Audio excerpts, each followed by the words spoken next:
Hello everyone, my name is Richard Vaughn. I'll be presenting on performance-based budgeting. I'll be describing in detail a little bit of the history of performance-based budgeting, some of the pros and cons, and an example to tie it all together. When I think of performance-based budgeting, the definition that comes to my mind is a form of budgeting that includes performance goals, objectives, along with inputs, outputs, outcomes, efficiency, and effectiveness measures for each governmental program it comes in contact with. A little history about performance-based budgeting. It has been around since the 1950s, but has not started gaining widespread use until today. In the 1960s, a form of performance budgeting was introduced to government called program budgeting. Since then, another form, zero-based budgeting, has tried to become a mainstay in governmental budgeting, but thus far has been unsuccessful. Performance budgeting gained recognition again in the 1990s when President Clinton was in pursuit of the National Performance Review. But his short stay in office led to the end of performance budgeting until recently. With the recent economic crash of 2008 leading to budget cuts across the board, there has been a need for a form of budgeting that can produce results with limited funding. According to our text, Bland gives his definition of what performance budgeting is and what it does. It is performance budgeting is designed to improve program efficiency, evaluate the outcomes of program operations, and provide decision makers and the public with better information on what they're getting for their dollars. Which brings me to the pros and cons of performance-based budgeting. On the left, I have the pros, which are improved accountability, provides detailed feedback and results, the ability to track funds from beginning to end, 4 parts to performance-based budgeting, which represent a system of checks and balances, aid in overall efficiency and effectiveness of governmental budgeting. On the right, I have the cons, where it has yet to become a main form of budgeting, it's lacking experience, it requires a great deal of attention to detail, effort, and time, and the 4 parts of performance-based budgeting represent several opportunities for failure. Each of these represent valid reasons for why performance-based budgeting should be implemented or not. An example that represents both pros and cons of performance-based budgeting I found in my research was in the process of when performance-based budgeting was being implemented in the state of Massachusetts. Like many states in the 1990s, Massachusetts was affected by the national economic recession. In the upcoming fiscal year for 1993, state policymakers were facing a projected $1.6 billion shortfall.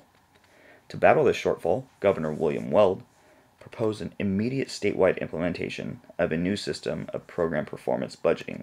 He presented documented research he had compiled on a program he was working closely with that could benefit from program performance budgeting.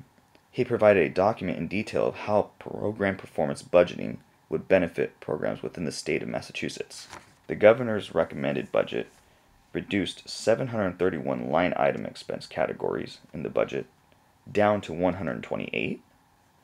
The number of accounting funds went from 35 to just 5. And within these 5 funds, 342 service delivery groups were identified, and a total of 758 outcome targets were specified for all service delivery groups.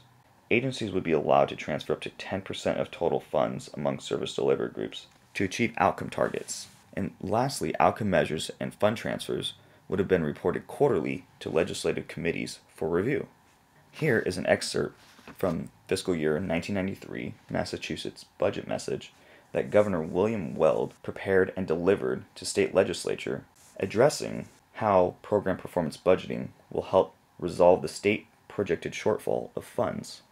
Here are 5 main areas that provide the most benefit to the state's budgeting process. The first, a no stone unturned approach to budgeting. Traditionally, we added to a base that was rarely examined. Now, we are asking our managers to build their budgets from the bottom up, to look hard at their operations, and to describe in great detail the services they provide. The second, management flexibility, is program budgeting brings service costs and service delivery face to face, with the ability to judge which programs and services are working and which are not, and the flexibility to move resources as needed among programs. Managers will be empowered and made accountable to meet their service delivery goals. The third, we are introducing a 4-year financial plan that for the first time will provide more than a 12-month vision of direction and cost of state programs. While we cannot bind future legislatures with this plan, it is a step to help us understand how decisions made today affect future spending. The fourth, appropriation at a higher organizational level of responsibility. Appropriating funds at the current level of detail frustrates managerial flexibility, stifles creativity, and distracts management from its proper focus. We propose to replace the current appropriation items with agency-based appropriations, and to establish service delivery groups for which each agency head will be accountable. While appropriations as we know them will change, the new service delivery groups will provide more usable information than ever before, without interfering with the legislature's ability to amend the proposed agency appropriation. And the fifth and final, fiscal and performance accountability. Claiming success without providing the means to measure success is a hollow assertion. Program budgeting provides the tools for a real assessment of performance, with quantitative goals for the dollars to be spent and the services to be delivered. Based on such an assessment, we can reward good management, provide incentives for innovation and creativity, and hold bad management accountable. If this plan had been executed, it would have aided in the reduction of the shortfall for fiscal year 1993. Unfortunately, this performance budgeting system was never implemented by legislature. This is due to the fact that House leaders did not agree with the governor on the specifics of defining service delivery groups and outcome measures. Another reason for it being unsuccessful is that line item budgeting had been in place for so many years, it would have taken too much time and effort to train agency personnel quick enough to reorient their program information to a whole new budget format. And after endless amounts of research, I've come to the conclusion that performance-based budgeting is the overall best budgeting method for government. It does have its benefits and its drawbacks, but I believe the benefits outweigh the drawbacks, and this is one of the reasons it should be implemented across the country. Lastly, performance-based budgeting has been successfully implemented in a few states so far, and is, I believe, to be the future of governmental budgeting.